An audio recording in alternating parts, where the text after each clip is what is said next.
Amigos, estamos de volta para o nosso segundo bloco. Estamos hoje recebendo o professor Rogélio Barba Álvares, do México, da Universidade de Guadalajara. Estamos falando da violência no México e no Brasil, grupos de autodefesa que estão sendo construídos em várias cidades onde o Estado não chega, o Estado não consegue chegar, então eles estão criando polícias aí de autodefesa particulares. Também vamos falar um pouquinho de vitimização secundária. No primeiro bloco, nós já falamos de números do governo Calderón, governo anterior, que adotou uma estratégia dura de violência, mais de 100 mil mortos, mais de 7 milhões novos pobres no México, diminuiu toda a verba para a saúde e para a educação, e houve um apoio midiático enorme. Então, vamos prosseguir neste tema.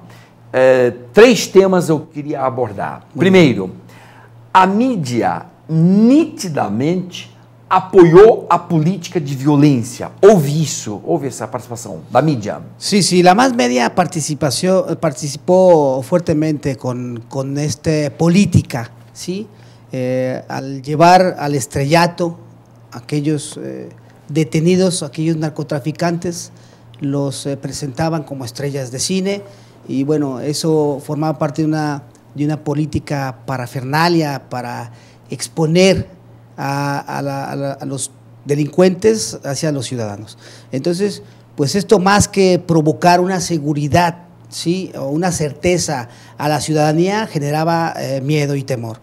Las últimas encuestas del gobierno de Calderón, encuestas relacionadas a la percepción del delito, ¿sí?, aumentaron del 67, 70, 75% de las personas que tenían miedo, y la principal preocupación era la inseguridad.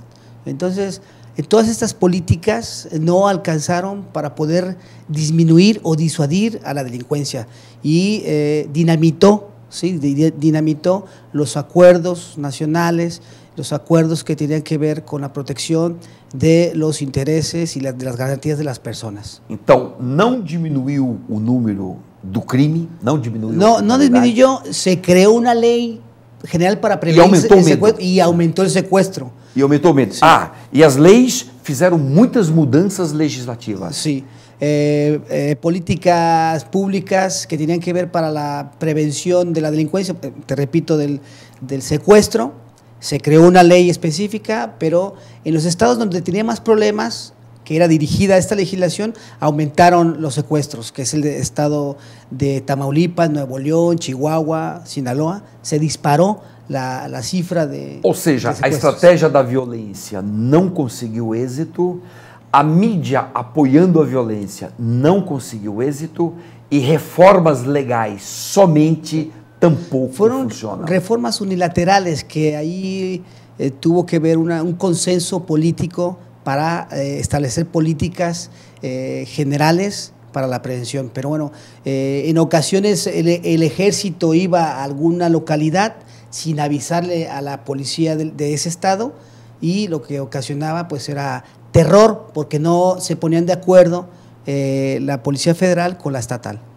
Y ahora, el narcotráfico en México atendía la demanda de drogas internamente y también para Estados Unidos. ¿Era esta la realidad? Bueno, parte de la realidad. Ahora, con la escisión de un grupo que se desarrollaba en el norte de México, el grupo Los Zetas, sí, fue una escisión que se dedicaban pues al narcotráfico. Estos optaron por otros tipos de actividades criminales que no se encuentran establecidas en la Ley Federal contra la Delincuencia Organizada.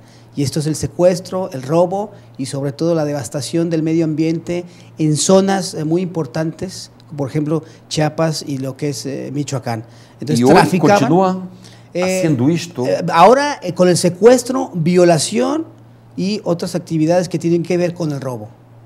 Con el robo. Y el robo no es un delito nacional. No es un delito federal. Es un delito común.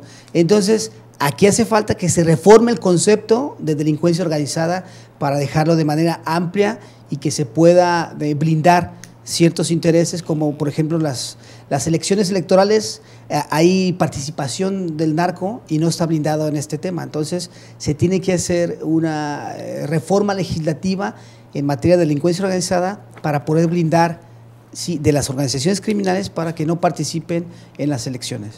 Professor Rogélio, por aqui em Brasil, leemos que muitíssimos narcotraficantes que actuavam em México han todos ido a Honduras, El Salvador ou Guatemala.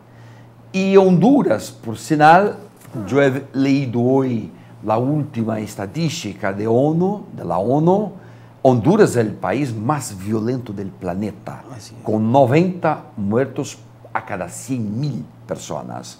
Então, isto é uma realidade. De hecho, muitíssimos narcotraficantes han ido a otros países.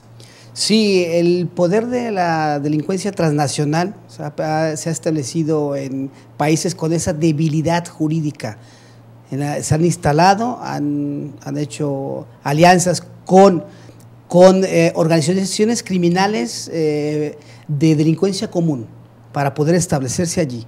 Entonces, de esa manera, pues se ha diversificado las actividades, no solamente del narcotráfico, sino también algo que les deja mucha renta, que es el secuestro. Entonces, el narcotráfico, pues eso es una actividad ya muy riesgosa que genera menos dividendos que otras actividades, como es la empresa de la extorsión y del narcotráfico. La extorsión, pues, es una actividad que se lleva a cabo ya como una segunda opción después del narcotráfico en México. Extorsión, o sea, que pratica coacciones y normalmente por dinero, ¿no? Se exige dinero de las personas para hacer esto o hacer aquilo, o de comerciantes, por ejemplo. De comerciantes, de políticos, de gente importante en México. Y bueno, eso lo que provoca y bueno, lo que está generando grandes ganancias a empresas, ¿sí? de autoblindajes, de seguridad privada, de grupos de autodefensa y delitos de reacción.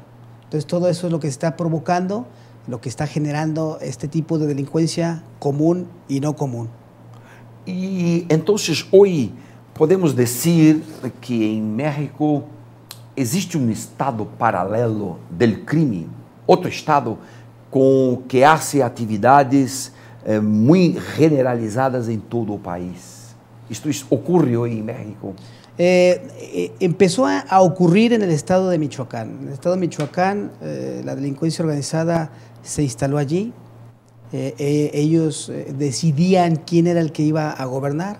Ellos invertían dinero sucio para las campañas y de esa manera podían tener el control político. Ajá. A partir de que tienen el control político, pues ellos legislan al modo de la organización criminal. Y sí, estaban del lado del Estado político, pero haciendo cosas contrarias a los intereses generales del Estado. O sea, más entonces que un Estado paralelo. Ellos se han convertido en Estado oficial. Se han institucionalizado. De allí que la política de ahora, bueno, de la política incipiente del presidente Peña Nieto, que bueno, el año pasado entró en funciones, y bueno, ha tenido una política con resultados, creo que debemos de esperar para poder calificar su desempeño frente a la delincuencia, pero creo que lo está haciendo mejor que su antecesor. Se quiere crear una gendarmería nacional con instrucción militar, ¿sí? En la cual tenga que ver para la prevención y colaboración entre los 3 niveles de gobierno. Porque bueno, la Constitución establece que la seguridad le corresponde al Estado federal, a los estados y a los municipios. Y lo que se espera y lo que se anhela y lo que se aspira es a una relación, una correlación entre las 3 instancias, que no la había anteriormente. No la había anteriormente. Y ahora el gobierno Peña Nieto es más democrático que el gobierno Calderón. Bueno, yo creo que es más democrático en cuanto a la decisión del principal problema que tenemos, que es la seguridad, porque ha consensado con otros partidos políticos para poder implementar, modificar la Constitución, fortalecer algunas legislaciones que tengan que ver con la restitución de los derechos. Por ejemplo, se acaba de aprobar la Ley General de Víctimas, que creo que es un logro institucional de un consenso de los políticos para proteger a las víctimas. Y creo que la cuestión es que el consenso lo está logrando poco a poco el presidente, y bueno, hace falta un poco más para poder calificar el desempeño en materia de seguridad. Yo esperaría que esas encuestas de victimización bajaran por la política criminal que se está implementando por el gobierno, por este nuevo gobierno. Pero el gobierno cambia, las policías están por ahí cada vez más, violencia, se mata 100.000 personas como han matado en México, y la criminalidad no baja en nuestra realidad latinoamericana. ¿Cree usted que la política criminal podía tener otro sentido, bem distinto de una política puramente represiva? Tenemos que rogar todo nuestro esfuerzo en una política preventiva. ¿Qué te parece? Sí, yo creo que se debe de utilizar el sistema penal como un sistema preventivo y no como un sistema de castigo.